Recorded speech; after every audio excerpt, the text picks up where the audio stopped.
Give a big round of the hand. Give a big round. Give a big round. Give a big round. Give a big round. Give a big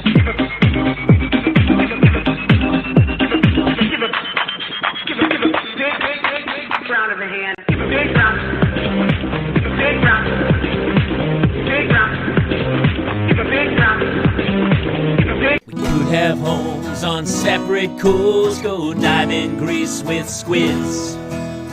Could have been so bleeping rich, but instead we had kids. They won't smile for a photo, they won't eat the food we choose. That's why we're heading to the parents' lounge to drown ourselves in booze.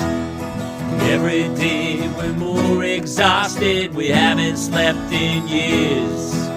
They hit me in the nuts so bad, my eyes filled up with tears. And yes, we'd like to fake our death and go off of the grids, but the truth is we are softies and we truly love our kids. So join us every Tuesday night to laugh at all our pain. Evening in the parents' lounge is the cure to staying sane.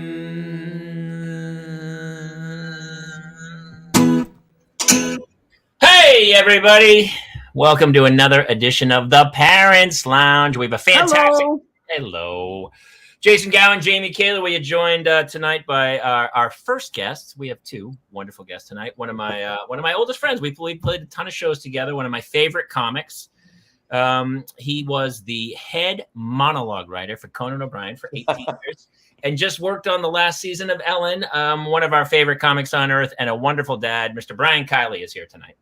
Hey, nice to see you guys. Welcome back, my friend. Yes. Yeah. It's all coming together, my brother. Yeah. How are you lately? It's a hot summer. There's ants on my desk. I don't know where they came from, except that I have kids and there's heat. So my guess is there's food somewhere here that I don't know anything about. Yes. There's a crepe with a little bit of Nutella stuffed away somewhere. We have been doing crepes galore. And yeah, it's been, I'm surprised we haven't been just taken over like a movie from the 1950s with radioactive ants. Yes. My daughter's room, somehow there would be food that she would sneak in.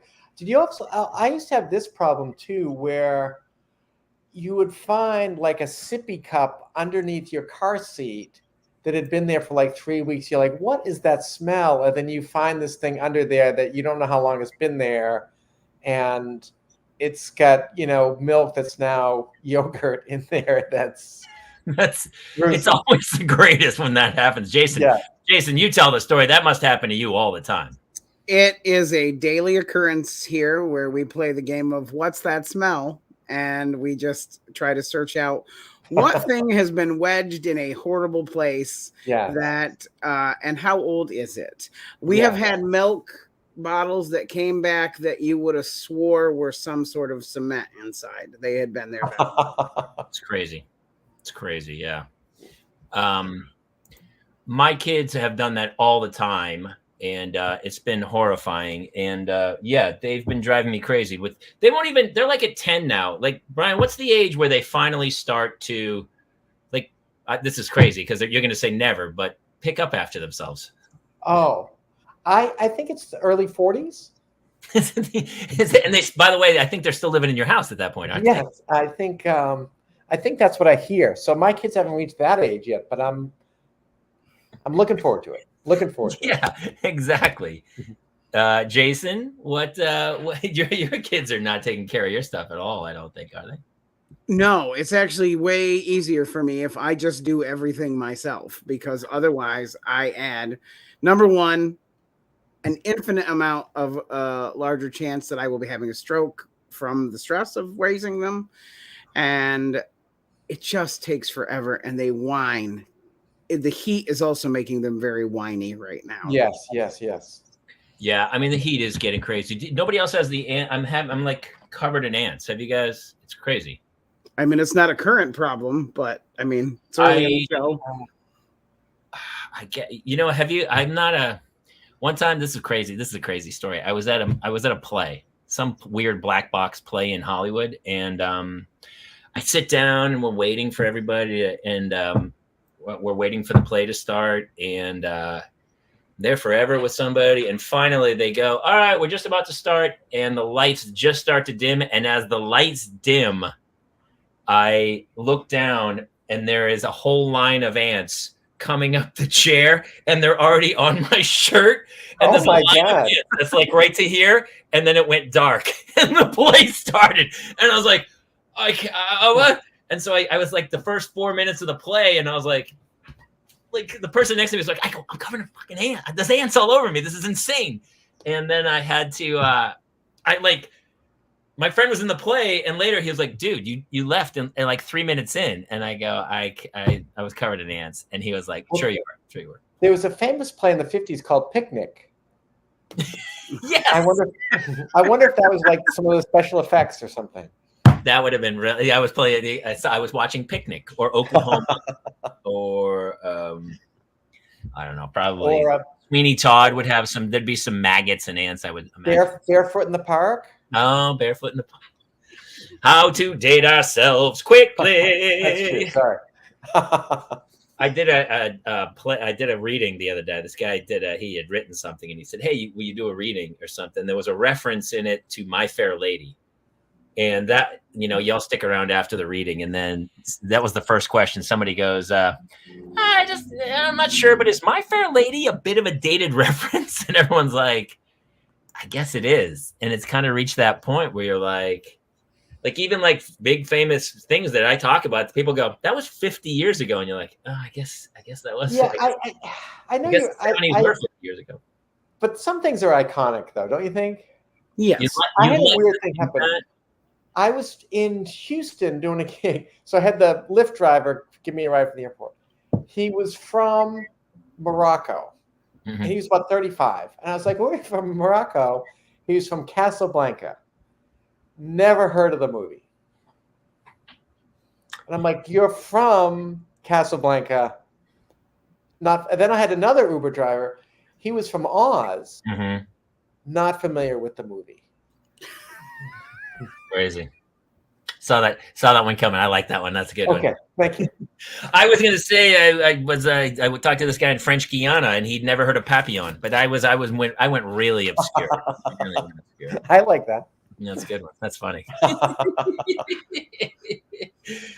But the Casablanca thing was a true thing, and I was like, how could you have never heard of that when you're from there? Do you think in other countries they have movies about Manchester, New Hampshire, and then they would see me and they'd be like, "But you're from Manchester? How come I've never heard of this movie?" I go, "I don't know what you're talking about." That Casey Affleck movie, whatever, you probably haven't heard of it, and they probably love it, right? Isn't that? Manchester by the Sea. Oh, that's right. Wrong Manchester. I'm sorry. I hated that movie with such a passion. I had just had young kids. I forget who wrote it, but if I ever meet that guy, I may. Do you know the story? Do you know the story? Horribly tragic. Yes. Yes, he's drunk. He lights a fire. The kids doesn't work. Goes south very quickly. And I'm like, why am I watching this? This is the worst thing that's ever happened. Oh, yeah. There are things like that. I'm with you. Yeah. It's like The Lovely Bones. Now I'm angry that they even made that movie or wrote that book. It's the girl gets something horrible happens, and then her spirit kind of guides everyone to find the culprit. So was that Kevin Bacon? No, it was Stanley Tucci was the bad. Mark Wahlberg's the dad, and Stanley Tucci plays the psycho. And by the way, he came out recently and said, "I regret playing that part." It was really, it was a part that I did not sleep well during that time period or something. It is weird. I do this in my act about how TV has changed so dramatically for me personally since I had kids. And the joke I do is that before kids, Jaws was my favorite movie. It was three heroic men going out to stop a shark. And now all it is, it's a story of a single mom who watches her son get eaten alive on the beach. Like I can't get past. Sure. So But anytime you kill a kid in a movie, I'm out. I can't watch it. Yes. Yeah, I'm with you. But I also have that thing of because you end up watching their videos over and over and over with them. Do you know especially when they're really little? I am in that phase now. And I just remember saying things to my wife like, okay, why would Tigger think the present was for him when he was at Pooh's house? It was clearly, like I start analyzing these where it's like, wait a minute, I have found a flaw in the film that there's a logic problem I'm having here. I love that you're not even upset that Pooh's not wearing pants. He's got like a red vest and pants. He usually does it in his own house. So yeah. And it's, I'm just assuming it's 100 degrees, and that didn't bother me. But Tigger coming to his house and finding a present and thinking it's for him, that's where they lost me. It's so funny. We should do a whole show on like the logic flaws in movies when you're like, all right, back up. You're telling me, wait, what happened? I do that with the kids all the time in these movies. And she's like, well, he has this power. And all I felt like in the back of my head, I'm like, the screenwriter got stuck at a point. And he's like, I don't know how to get out of this. Well, just make your character have a special power where they can just make food appear. Boom. Right. And then I remember reading the book, Steinbeck's The Pearl, with my daughter when she was 12 or 13. You're going in the Steinbeck category, jeez. And at the end, he's like, wait a minute. She's like, wait a minute. She hears a voice in the dark on the mountain, and they shoot and hit the guy in the head. No, like she had a problem with it. I was fine with the story, but she couldn't get over it. Well, as a writer, because I will tell you, it feels like, nowadays it's how fast can we get this content out? And people are like, well, maybe we should do a rewrite. No, we are shooting tomorrow. Really? We only have 12 pages of script. It's going to be fine.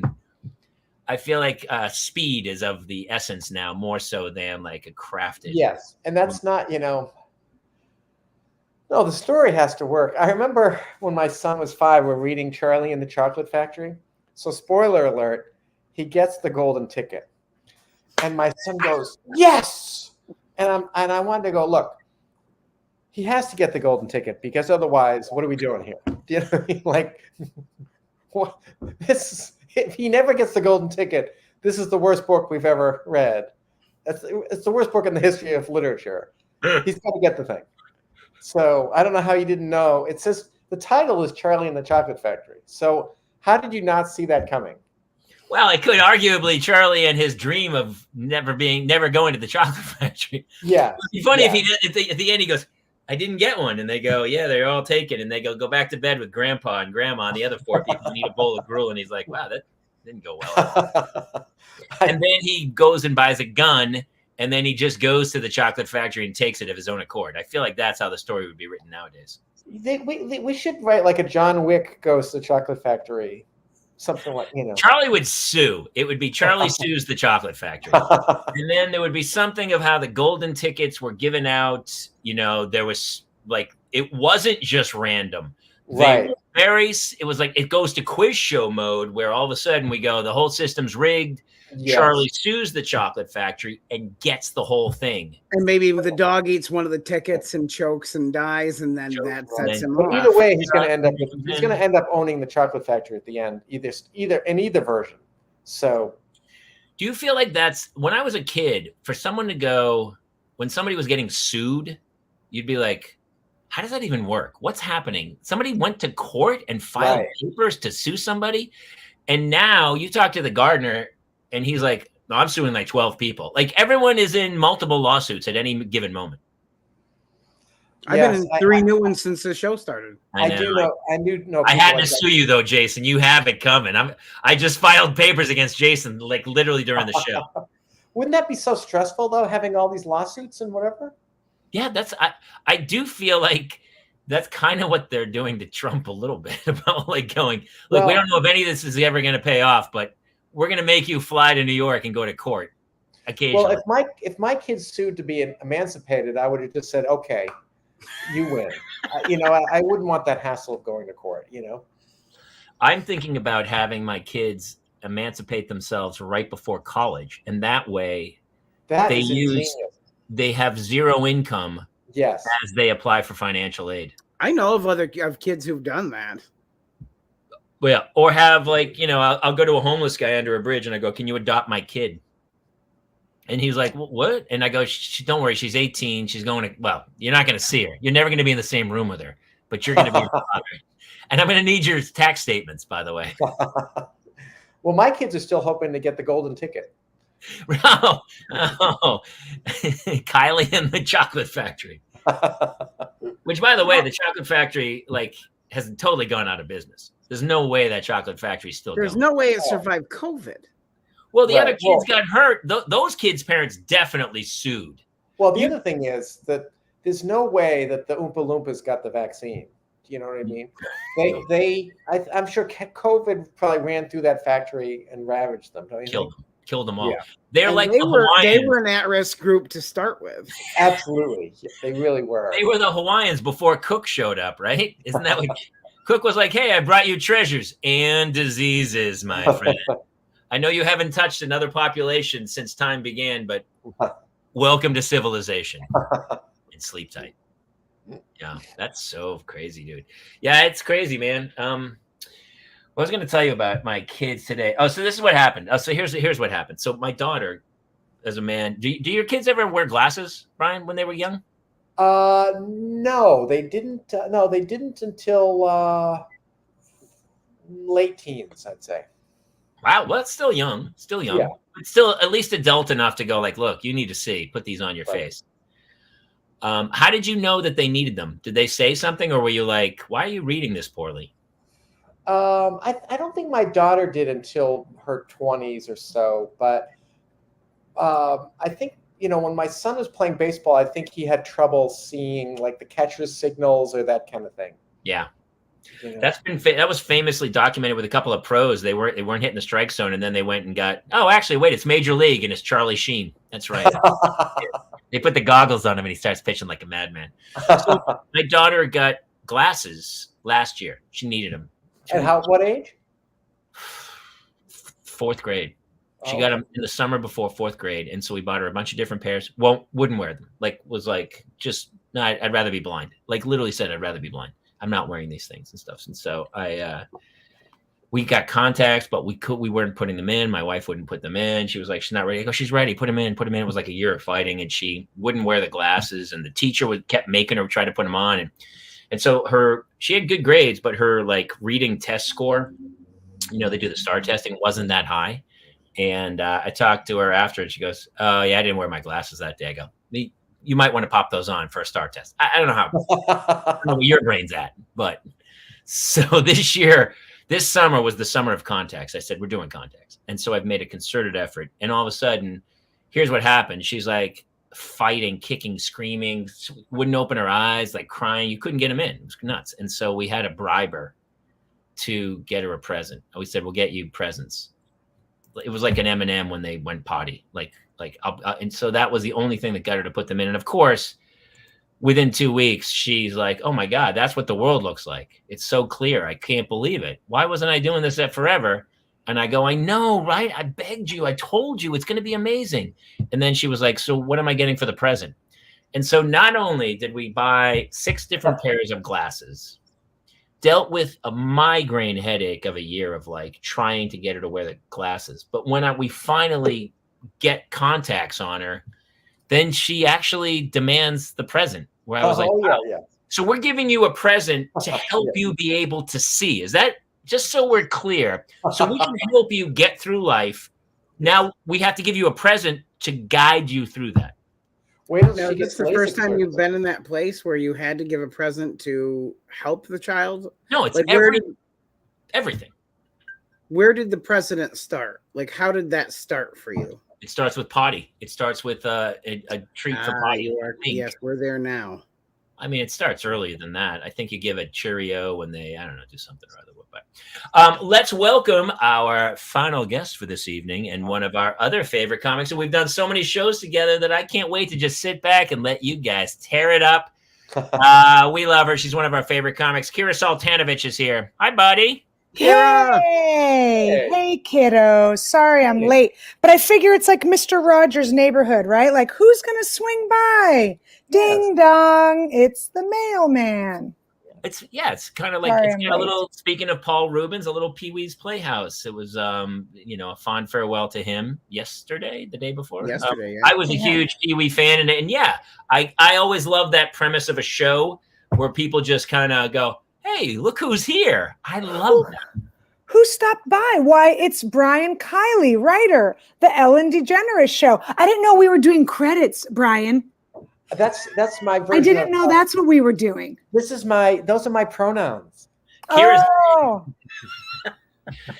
You Okay. describe yourself as an Ellen? That makes sense, honestly, Brian. That's fine. Yeah. Right. I'm trying to butch it up. I get it. I hear you. Well, Kira, hey, kiddos. I was just regaling people with the tale of the fact that we finally got Hannah to wear contact lenses, and we had to like bribe her with presents. And then by the end, I was like, "Wait, we're giving you a present so you can see clearly. Is that what's happening?" And she's like, "That's Wait a exactly." second. Why does she need to wear contacts? Because she likes her eyes to look like vampires. No, she's blind. She's got 20/40 vision. She needs glasses. But I'm saying, why not glasses? Oh, we tried glasses. She could wear glasses. She won't. Okay. So So that's when- on her now. It's on her, but we bought her 5 different pairs of glasses. By the way, we've talked about this before too. That first pair of glasses you get at the optometrist, don't do that. Oh, geez, no. When you're like, did I just spend $600 on a pair of glasses for a 8-year-old who's going to lose that in 4 days? I lost the left side, left little earpiece when I was 12. And my parents were like, we're not buying you anything. Is that right? Were you that kid who was like, the glasses were like this? Yeah. And I had to just sit with like a finger right here to hold them up. And that was it. And then I took them off, and then I walked the hallways blind. And then in class, I had to put them on. You must have looked very pensive at your desk like this. Well, because I like that. it was not just like it was broken. Like you couldn't get a tool, the little mini screwdrivers, which are so cute. You couldn't just do that. You So didn't. you had glasses as a kid. I did. I had glasses starting in the 7th grade. Okay. Oh, wow. I got everything. I got boobs. I got hips. I got glasses. Same. All the stuff. Can I tell you, there are kids, going into 5th grade, and there's already kids who are starting their journey, I should say. The boys have boobs. The boys have boobs. But the boys I feel like the boys want boobs. Apparently even in 4th grade, there was a girl who had a boyfriend, and she was already No, beginning thank the you. process of life. My kids are so not there yet. My kid's not either. Thank God. My kid's No, not either. absolutely Thank not. God. Right? No, my 12-year-old son still likes to skip. I mean, that might be something else altogether. Well, that could be for sure. But he's not there either way. Whatever he's into, he's not ready. I mean, I'm deep in my 50s, and I enjoy a good skip. I'm not. I have seen you skip and frolic both. Oh, I love it. You did seem really On a happy. weekend doing night, both. I used to frolic around Hollywood a lot. I went to the Frolic Room right next to the Pantages. It was great. Oh Lord. Well, I've seen some very, very developed girls, and I don't know. I think it's, what are we feeding these kids? It's the hormones in the milk. That's right. That's right. I think that is right. No, 100%. I mean, Right. everyone's like, well, yeah, they can start developing at 9. No. I mean, sure, they can. Yes, can it happen? But come on. It is crazy Yeah, to well, think by yes. like back in the olden days. Golden. I say that like Golden. the old guy. I'm not talking about the 70s or 80s. I'm talking about like the 1700s and like when they were like married off at Right. 11. Yeah. And now my daughter's 10, and I'm like, wow. Wouldn't you love to get rid of her? Depends on the dowry. I mean, how many mules am I getting? I mean, what if it was just a series regular? Oh, I take that in a heartbeat. She's gone. Right? I Get out mean, that door. you know how difficult it is to get a series regular, but another kid, you could probably still make one. I could actually. I think. You could. I'm pretty And your sure wife is young. she is. Yeah. Yeah. I'm trying a bit right now. I don't know if it's going to go over. I think most of, progressive Hollywood will hate me for it. But I wish somebody would say, hey, if you just gave me this hand job, I will buy your script. Done. I wish someone would tell me that. Yeah. I would do it. It's easy for 85 seconds, and then I can sell my show. I would do it. Me too. Me. I, honestly, same. Kira, Right? I think you're using "me too" incorrectly there. No, that is the exact way I'm using it. Me too, please. Well, see. we know the pendulum always swings. So how far back is it going to swing the other way when it swings, by the way? Well, it will 100%, but it swung for me because the real hashtag Me Too movement is for young women who are, you know, so precious with their bodies. I've had 2 kids. I'm middle-aged. Somebody please ask me to do something. I will do it. I will do. What do you need? You want to piss in this plant in front of me? By all means, I'll piss in it with you. Gladly. If it means that I can have a part in a film, done. Oh my God. It doesn't even matter how many days you're working or what size of the part. You don't care. I don't care. I don't care. It doesn't matter. I don't care. Some pervert is like, hey, if you give me a 100%. I mean, they've got to still be out there. They're just underground a bit. They're underground. And what I'm telling them is, if you have work, not during the strike, we can't work right now, but I'm just saying, when this is all over, Oh, yeah, you're definitely. I'm your girl. Yeah, you are. I'm your girl. You could maybe bank a couple of them for when the strike's over. That's true, but you know, you got to trust the pervert then. It does feel like trustworthy. I mean, it is weird because, you know, when I was a kid, you could go into Spencer Gifts and there was a book rack and it had every book of like Polish jokes, Irish jokes, Russian jokes. And it was just a book full of jokes about that ethnicity. And you'd be like, who do I want to laugh at today? Yeah. Oh, Spanish people. Let's España.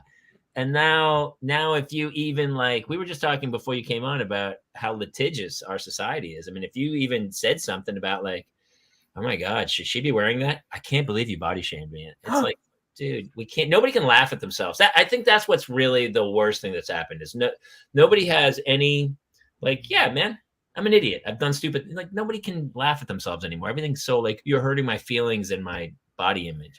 Yeah. Feelings trump everything nowadays. Lizzo just got busted. Lizzo got busted for fat shaming the people on her show. And I'm like, well, you can't.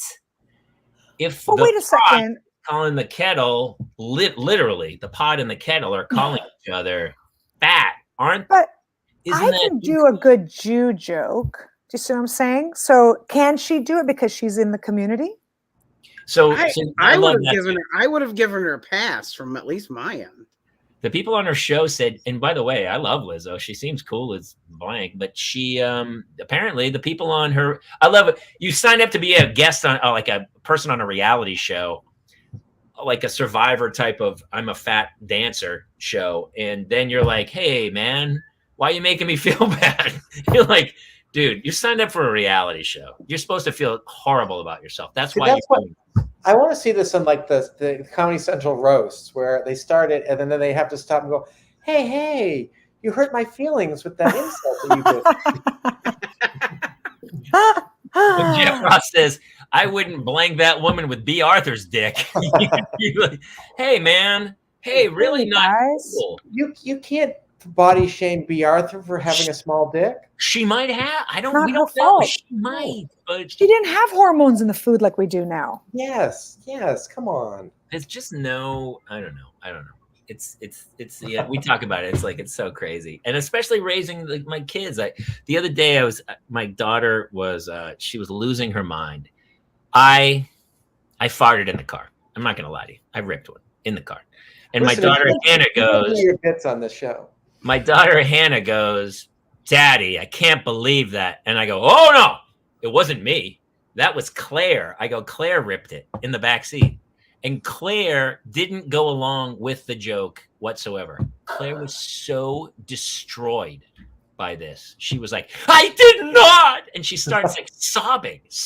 And so the more she sobbed, the more I tormented her, which is, I'm a terrible father. I kept going like, Oh, that shows us that you did do it. You obviously, everyone knew I had farted. But Well, you know the saying, "He who cries dealt it." Brian. And so she wouldn't. It was unrelenting. Her just tears and screaming. I didn't. I swear to you.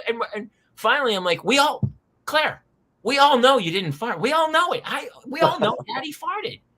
And then like 30 seconds went by, and I go, but let's be honest, you farted. And she melted down again. Oh I keep trying to teach them the lesson of like, if somebody's teasing you or tormenting you, you have to ignore them or go along with it. Or jump in. You should have said, "Oh, I ripped a big one, Dad, and it's for you. I hope it ends up in your mouth." Like, so I'm either the worst father on earth or I'm the most genius father on it. I don't know. You can be both at the same time. Right. I don't know. Brian, how is your son doing? He's off. Is he still playing baseball? No, his son is a pretty amazing baseball player. He retired. So they wanted him to come back this year, but he did not. So he finished his first year of law school, and they wanted him to come back, but he couldn't train. So it was too much. But it was such a fun ride.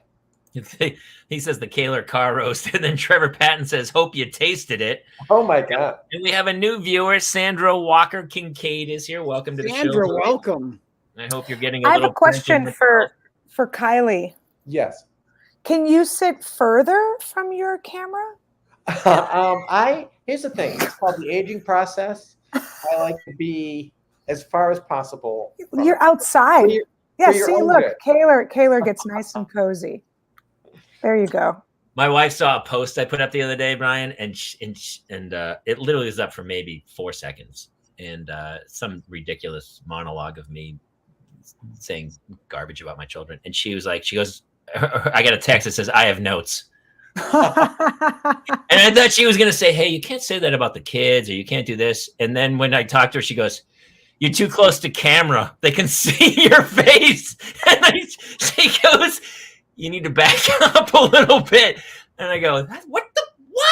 Those are legit notes. I mean, I feel like it's constructive in a lot of ways. It was like Tootsie. It was like, how far back can you go? I was like, hey man, I'm a human. I can feel you talking about my wrinkles. What are you talking about? Heidi, welcome. Heidi's apparently been here once before and decided to give it another try. Loving it. Kira, how are you doing? Are you on the road these days? What's happening? Well, I was supposed to be shooting in June and July, so I didn't book any road gigs. Was this the Jay Leno thing? This was season 3 of You Bet Your Life. But they saw the writing on the wall, of course, and so we had to stop down. Well, also because of WGA. But there wasn't any writing on the wall. There was no. It was just a sign that says, "Sorry, there's no writing on this wall." Because we can't even write the sign. Yeah. And so I didn't book any road work because, if you want to work in June and July, you got to book your road work in February. Right. So I've been around. But you know what? It was nice because then I was here for the kids for their very, very, very expensive camp that I prepaid for in January because I thought I'd be shooting, and I thought, let me get that early bird special. And they had been in camp for 8 weeks. Oh, and this is overnight camp? No, day camp, but that's $6,000. And I'm not working. So it's been fun. It's been a great summer. I would not have put them in camp if I was not working. You couldn't pull them out? Hey, Tommy Rouse. Oh, Tommy. God, I keep taking this. Tommy, you're coming back on this show soon, brother. Question for Brian. You still playing tag? So he is referencing, so Ellen would have us play tag in the studio after rehearsal. And really quick, for those who don't know, Tommy Riles is the life of dad. That's his. He's an online influencer, but he also was the warm-up comic for Ellen DeGeneres' show for many years. For many years. So, Tommy and I have played tag together. So Ellen would have us play tag, and then she would talk about it on the show every day. That's super funny. It feels like she just wants everyone to be running around blindfolded, trying to not get wet or soaked in jello. Like I feel like that was her the last few years, right? Like every segment was try to avoid this jello. Wasn't that like her thing? Did you write that bit? Is that your genius? I did. I everything I pitched was Jello related. Yeah, that's a pretty good. That's different. It's definitely different. I mean, Jello is inherently funny. I think we can all agree on that. But I mean, like she'd have people like fall through the floor. Oh my God, it got aggressive. But then I think COVID messed everything up a little bit there. Wait. Now, COVID was fine. Hold on. I feel like COVID helped everything. Wait, yeah. I had a terrific Everything COVID. took off for me when COVID was happening. I was. You know, it's always great to have a 2-year pandemic and come out of it and then go, you know what? We should go on strike. That's when we should have struck during the pandemic. Dang it. That would have been Why didn't we do that? If we could have picketed and also socially distanced at the same time, we would have had like 30-mile picket lines. It would have been fantastic. Yes. Where are you picketing? Burbank. Why are you in Culver City? It's a long picket line. That's Camp. Kira, did you think about, you can cancel. We canceled the camp like the week before. This camp is terrible. I tried to cancel this camp 2 summers ago and I had to get a lawyer involved. True story. That sounds like a German camp. German camp. Hey, listen, I'd love to cancel camp. Sorry, brother, you got to get on the train. You're on the train. Listen, my summer changed. Get on the train. We couldn't. It would have been a headache. Still too soon, guys. Still too soon, really. Summer camp train. So I have a friend, a good friend that lives in Germany. Okay, she married a German guy. He is a sweetheart. This guy is absolute sweetheart. They have kids. He's really, really great.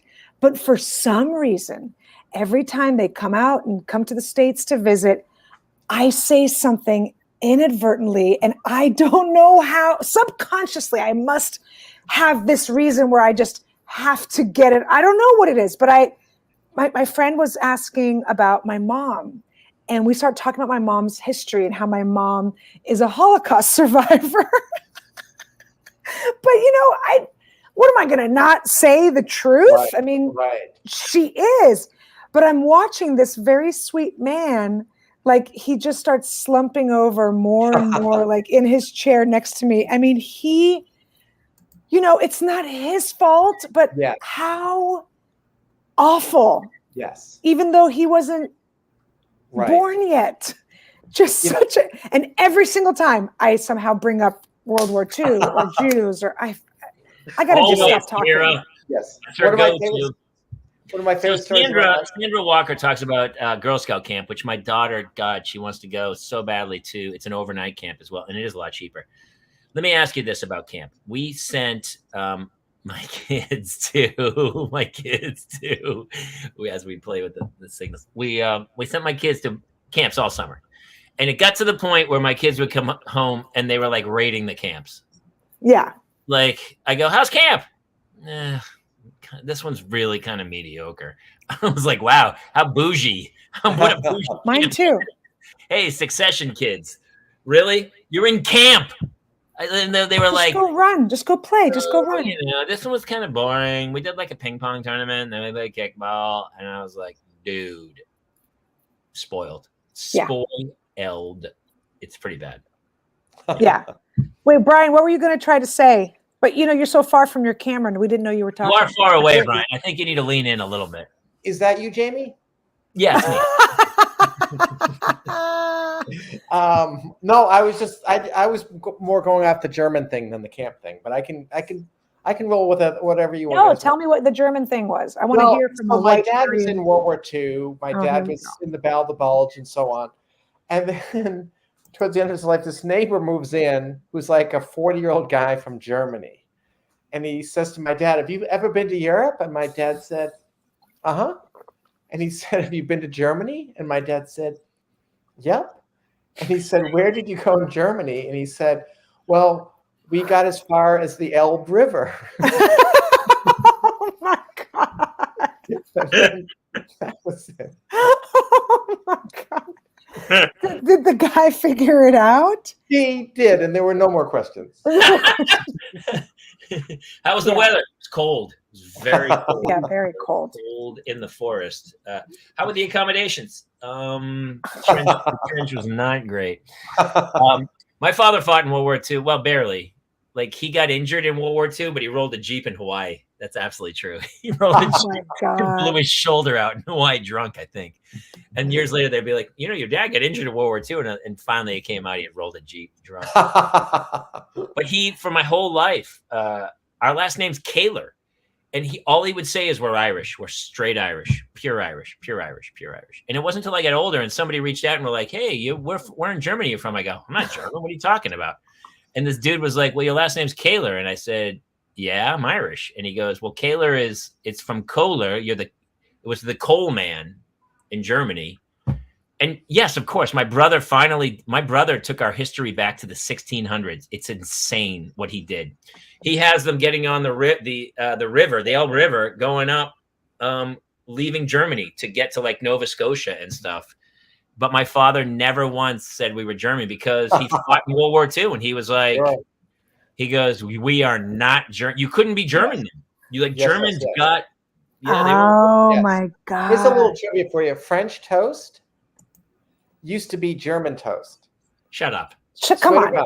Swear to Come God. on. And in World War I, they go, we're not having German toast. We serve French toast. What? Yes, it's been French toast ever since. Okay, I got one for you. In France, you know how they have bistros? Mm-hmm. They actually got that from Russian soldiers who wanted to get something quickly to eat. And so they would ask, do you have anything, bystra, which in Russian means like something quick.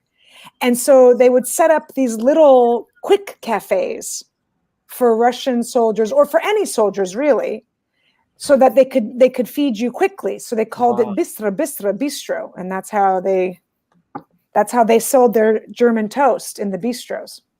Wow, I love that. I love that. Fun, yeah. And then Kaler's dad rolls a Jeep.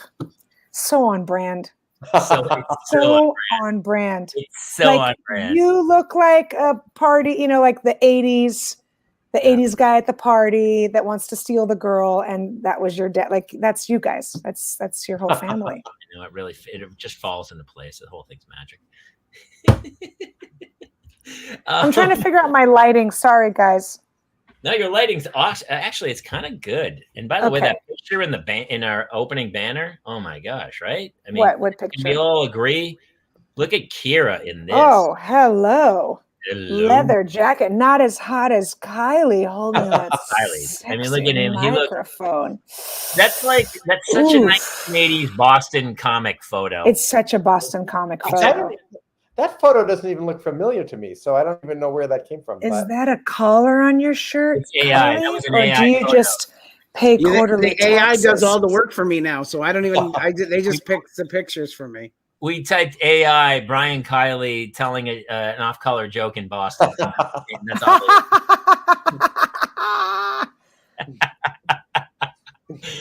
Oh my gosh, that's so funny. All right, what else am I going to tell you guys? He's an empty nester. I have ants. Jason, you dude. By the way, everyone, I don't know if you guys know this. Jason has his children. Do you want to tell a story about your kids? You got custody of your children? No, I never lost them, no matter how hard I tried. So I have twin 4-year-olds who are nonverbal. And so we have been working with a team at the Geisinger Medical Facility to determine what caused it. And they had told us a long time ago that they probably would never speak. And my youngest of the twins yesterday told me he loved me. And so like we were told that was never going to be a thing. And then yesterday he said, I love you. And so I was like emotional and like overcome with joy. And it was a very magical moment because number one, he said it, but also like we were told that we were never going to get those moments. So these were his first words? Well, so they can say so they're 4.5, they're heading for 5, and they can say about 20 words. A lot of them are pretty broken. They speak in like, they sound like minions from Despicable Me when they talk, like it's a lot of gibberish. So And Spanish. And yeah. Same thing, Kira. The minions speak a little bit of Espanol. And so, as do they my do. kids. Yeah. That So, must have so been- there's that a must have language been- barrier. What's What that? an amazing thing. Yeah, that's incredible. Thank you. It was a very, like I said, we never thought we were going to get that. And so yesterday. Have you when been working with like a speech therapist or someone? We are, but they just, they sort of, their focus is like so what they believe is going on is that there is a missing chromosome. And so the muscle movements for their lips are not defined in the way that they should be currently. And so some of the shapes of the mouth and lips to make certain sounds, they are not able to do. So it's not that they are being worked with, but a lot of the things like the letter F, like anything, like there are just certain sounds they do not process on how to do it. And Gotta be honest, if there's any sounds you don't want to hear from your kids, I think the F is a Yeah, the F is a good one to omit. If I could blank out the F out of my kids as they reach their teens, I feel like I would do that. But Your wait, kids what would be 4-year-old? Yes, your kids would be saying, Dad arted. Yeah, Dad arted again. I guess that's gonna come back to them. I What didn't 4-year-old? art, Daddy. I didn't art. Claire arted. Claire's the arter. I don't know a lot of 4-year-olds that can pronounce F's, and you know what I mean. It's so. Can they understand everything? They understand everything you're saying to them. They can't say it back to you. So like how do you if communicate? So they will. There's a lot of pointing, and then like there's pieces of words like cookie is just cook. Because the second part of it they just have not figured out. Like milk and whatnot, they just drag you to the fridge and they'll open the door and point to whatever it is, and we try to get them to say milk. They won't. There just is a lot of, but you can tell that they understand everything that's happening. They understand everything that you're saying to them, and they do follow directions like go get your shoes, put your jacket on, those kinds of things. They understand all of that stuff, and they Your will kids do do it. those things? Yes, You tell them to do something and they do And it? they do it. I'm so confused. But can everyone back up? Interesting. I'm Yeah. so Interesting. That's true of the three of us here. What is that called what they have? Mind control. No, what is the nonverbal thing they have? Have they given it a name? Well, not yet. They had an ECG, and there is a white noise underneath like the regular brain function that they think is also causing an issue here. So they don't know the extent to it. We have to go for an MRI in the next so in the next month we go for MRIs with them. We also started genetic testing because they do think that there is a missing chromosome. So we're still kind of trying to piece this puzzle all together. Wow, that's intense. It is. It is intense.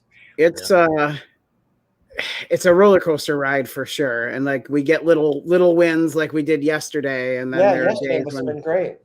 it was Sitting there sobbing. Oh Yeah. my God, for sure. I did, and I just I went out on my porch and I just was like because I never thought I was going to get to hear that from them. And the one still hasn't said anything even close to being similar. The one twin, the younger of the two, is he's a little farther ahead than the older of the two.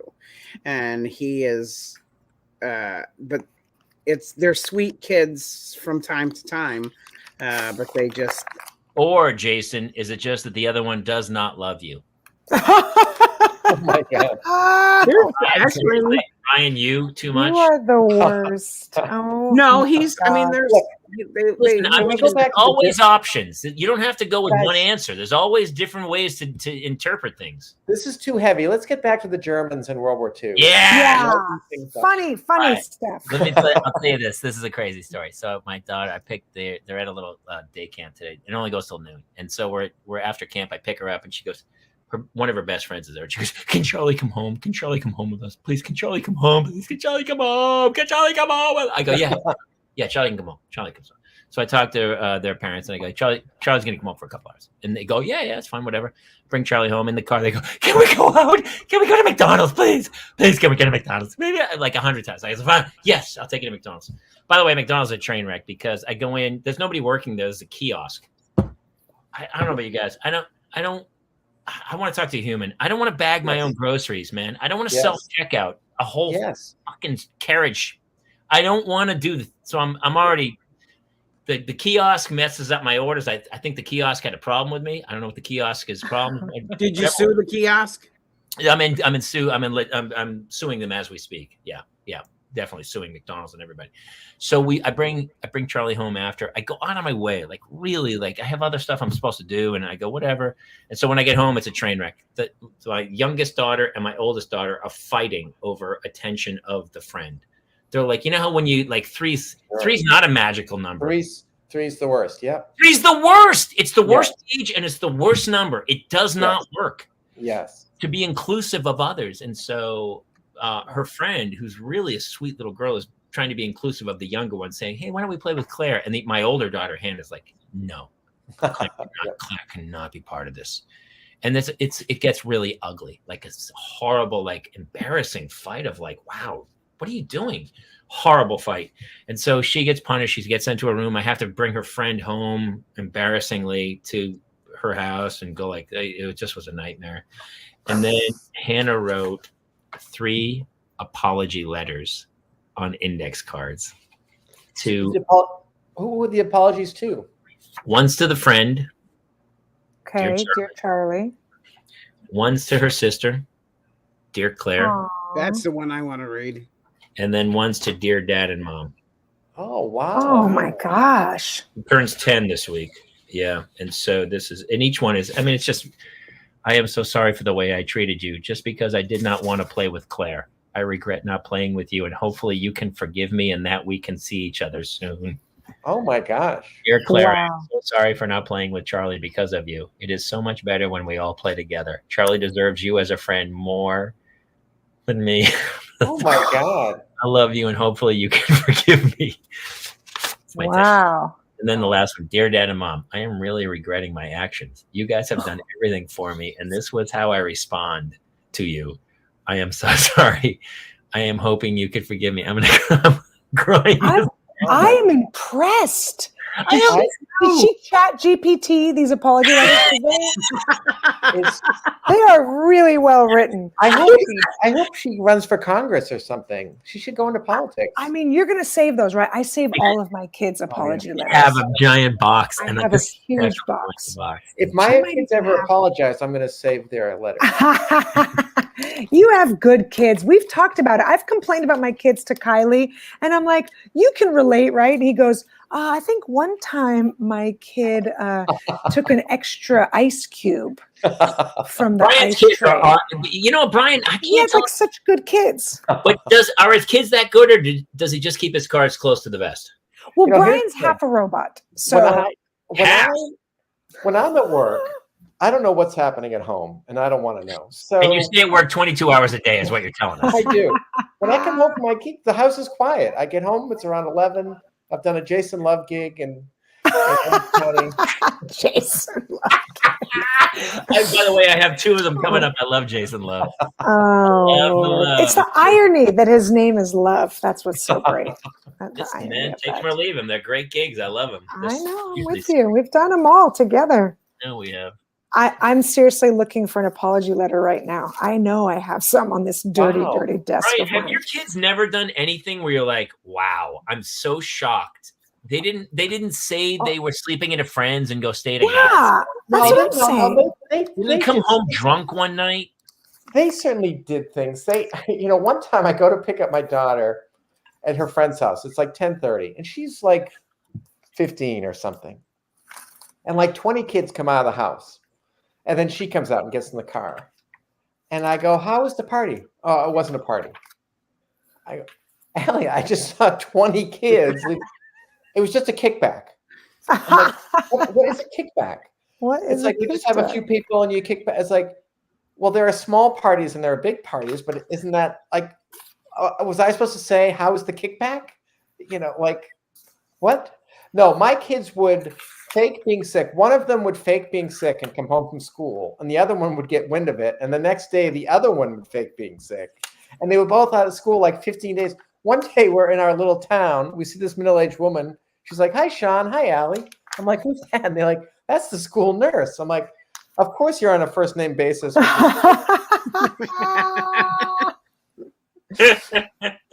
Oh my God. No, That's nothing. That's nothing, Brian. Those are all just cute little anecdotes. I know, but they're older now, so there's like the bad stuff fades in your memory as So Jamie, I told you about this, that I went to pick up my kid from summer recreation, and the camp counselor took me aside and said, hey, are you okay? And I said, yes. Why? Well, your son told us that you're sick and dying, and he was taking a collection for the family, and he collected actual money for my death. True. And I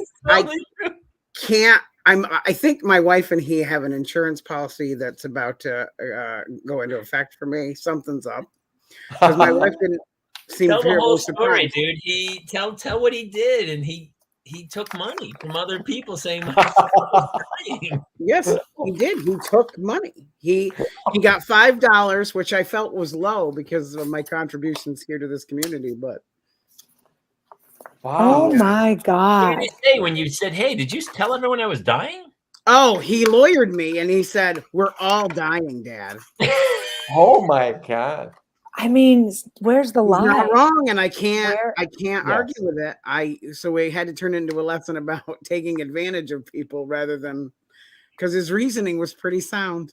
Wow. Did your kids hit a thing where they suddenly realize their mortality and become obsessed with death? Very young. Yes. I mean, Yes, very young. Even with Frozen, when it opens with the two parents dying in the I know. Shipwreck, ship, yeah. right? In the shipwreck. And the kids were like, what happened? And I was like, oh. And then we had a death in the family, someone who was younger, 50s grandmother. And we had to sit down on the front steps and have a chat. And it was the hardest. It might've been the hardest chat I've ever had with anybody. What was their reaction? What did they melted down, just absolute tears. And yeah, of more that than the fart incident? What is it? More than the fart incident? It was worse than the fart incident. By Wow, that's by bad. the way, Brian, thank you for being me in that sentence by bringing everyone back to reality. To go, I love it. You gotta laugh because I'm the same sometimes. You gotta laugh at it. But yeah, it was like anytime it's like life is more painful through your children than it ever was through your own body. Like Right. to Yes. deal with your kids' pain is like bone crushing. Yeah, we had to tell the kids like so and so is not coming back, and horrible. Oh my gosh. It's crazy stuff. Yeah. Yeah, I remember my daughter would be like 5 and you'd put her to bed and then she'd start crying. I don't want to die. I don't want you to die. And What kind of bed were you putting her into? and I would be like, look, Bed of I'm looking nails. forward to it.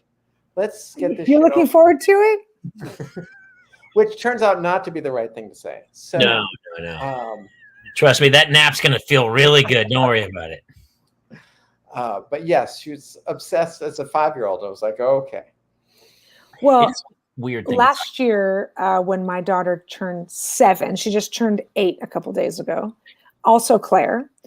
we're sitting in her bed. I don't know if I told you this story already. We're sitting in her bed, and it was a big birthday party, and we had all the stuff and the friends and the presents, right, and everything, and the cakes. And so we're like snuggling in bed, and I said, did you have the best day today? Did you have such a good time? And she's like, I had such a great time, Mommy. Thank you so much. And we're going over the day's events, and, we're all snuggled, and it's very sweet. And it's like, well, I love you. Let's get to bed. Sweet dreams. I love you too. And we have like one last little squeeze. And then she goes, wouldn't it be hilarious if a missile hit the house right now? Oh my God. What? I was like, why would you say that? Well, because we're like, I love you. I love you. And then, Well, her comedic sense is fantastic. Yeah, I was she gonna has say, a very dark sense of but humor. that is great timing. Can She's you got tell great- them the story about when the past lives thing? Oh, well, here we are back to, yes. We're again, World War II. I asked my kids, they were 5 and 9, maybe 6 and 10. Anyways, what do you guys think you were? Who do you think you were in a past life? And I knew my son right away, the older kid. He's like, I was a World War II soldier. Like, he said it right away. Yeah. And then the 6-year-old says, I was a pickle who lived in a hat. It shows their personalities Sure. I love that. perfectly.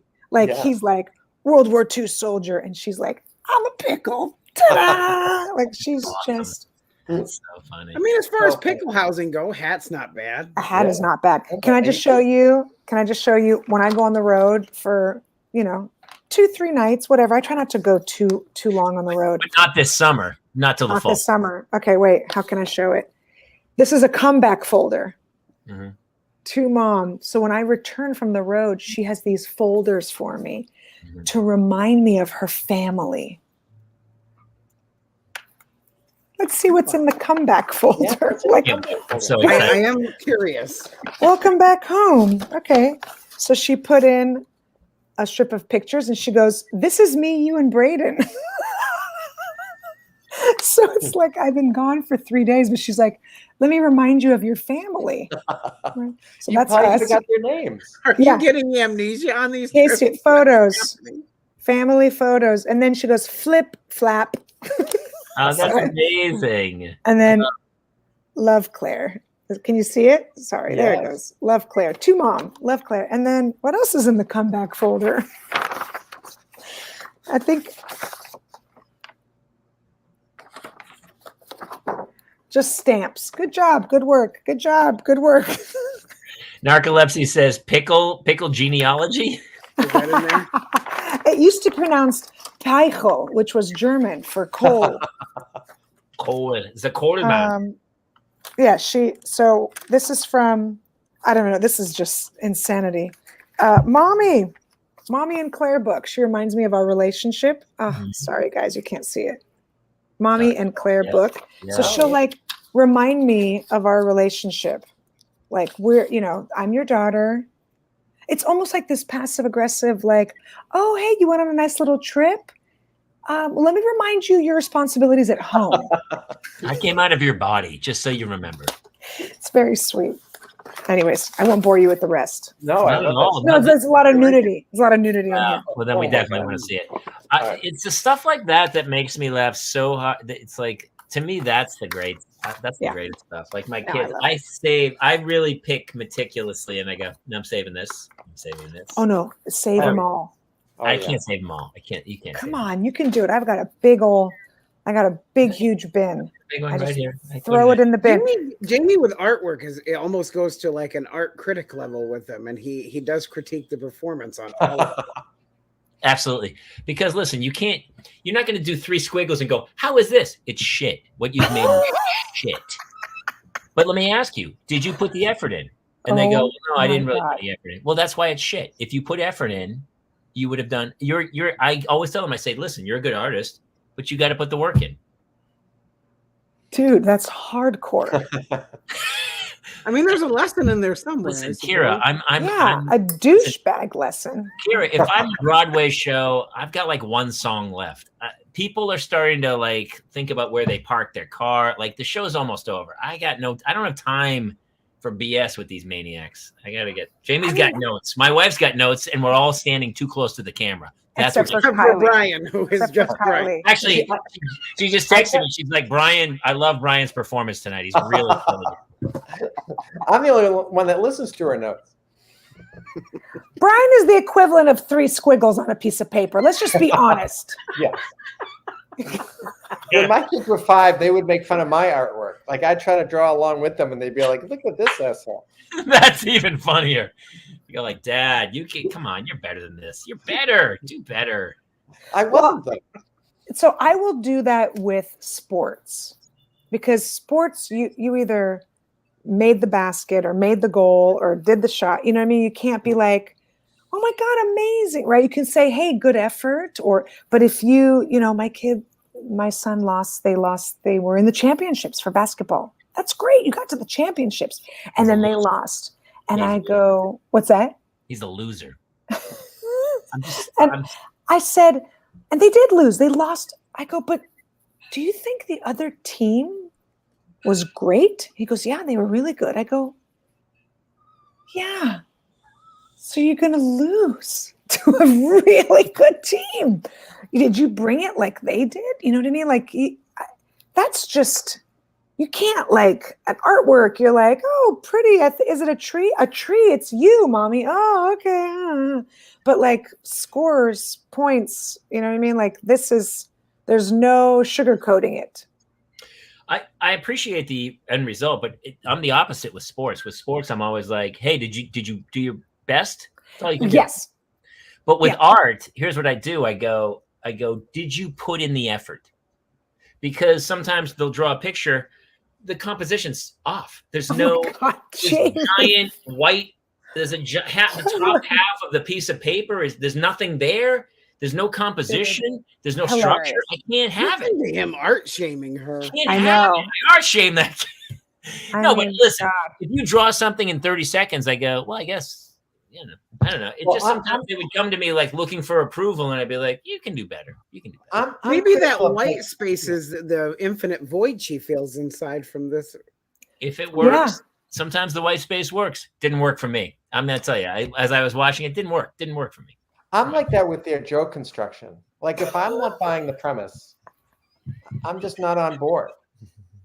I got to break out. Claire wrote a joke book. I have it in the box of things I kept.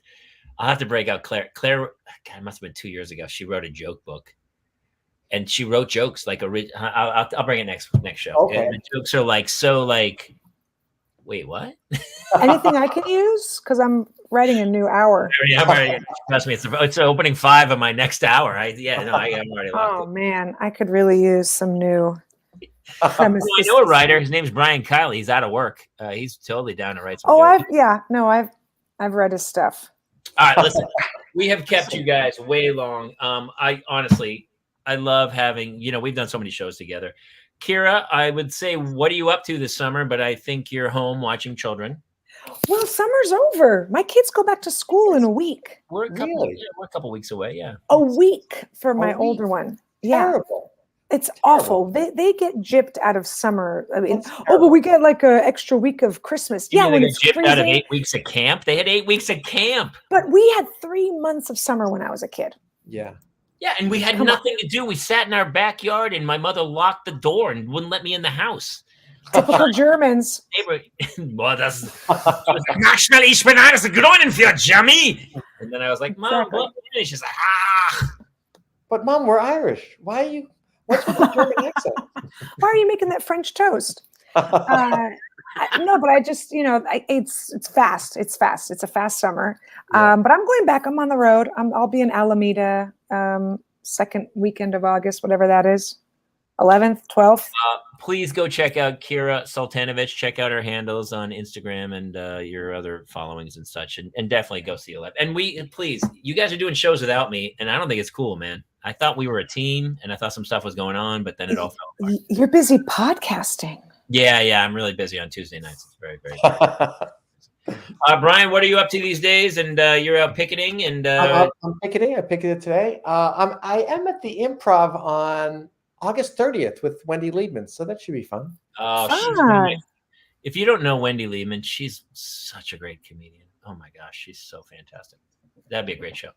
All right, hey, we're gonna let you two get out of here so we don't. Jason, nice talking to you, buddy. Good to see you guys. Thanks so much. Brian, Bye, Kiley, guys. thank you guys so much for joining us tonight. We love you. See you soon. See ya.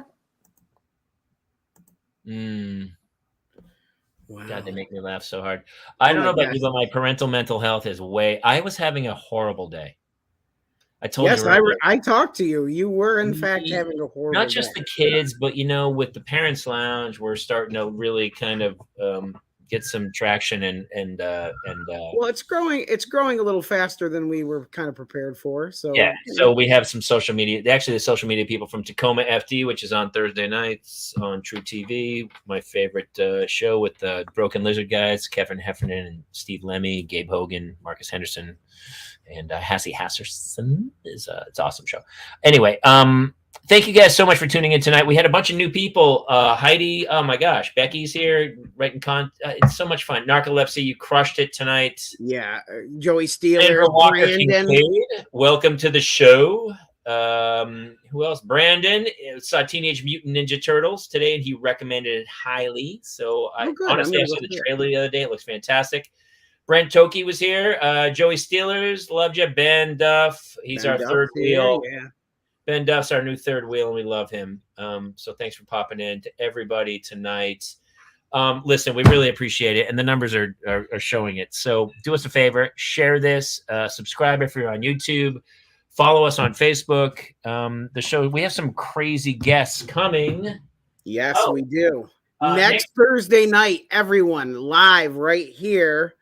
Andrea Barber, Kimmy Gibbler from Full House. We're going to be doing a special Thursday live show. She's going to be promoting her new podcast, and she's coming in to talk with everybody, and you'll be able to all the comments and questions. She's going to be taking them live. So yeah, taking them live. So definitely catch that one live as opposed to on iTunes. But if you're on iTunes, subscribe and follow. Also, next week, Sandy Danto, a comedian, is here. Reed Scott, my pal from My Boys and Veep, and now the marvelous Mrs. Maisel is doing a very special show, a Thursday night show on the 17th. Jason Gardner's here on the 15th. Pat McGann, a fantastic comic, is here on the 29th. So please come back and visit us here at the Parents Lounge. Listen, this show is all about us all taking a breather and saying, okay, look, we have kids, we're losing our minds, but let's take a break and remember that we're all in this together and laugh at some of the darker moments that we all experience on a daily basis. Jason? Yeah. Also, if you want to come out and see us live together, October 6th and 7th in Sayre, Pennsylvania, me, Jamie, Justin Ruppel, who you know from How to Train Your Dragons and America's Got Talent, are going to be live in Sayre, Pennsylvania for our live stand-up show, and you can get tickets starting August 15th. All right, that is it. Thank you guys so much for tuning in tonight. Hang in there. Sandra said, it's actually, Sandra, the perfect closing line to every parent out there who's, in today's world, it's so crazy. I'm sitting here trying to get my kids set up on an iPad with like parental controls, and it's been just mind-boggling. She's right. Hang in there. It gets better as they age, and that's it, man. So to all the parents out there, thank you guys for tuning in, for being part of it, and we'll see you next week here in the Parents Lounge. Good night, everybody.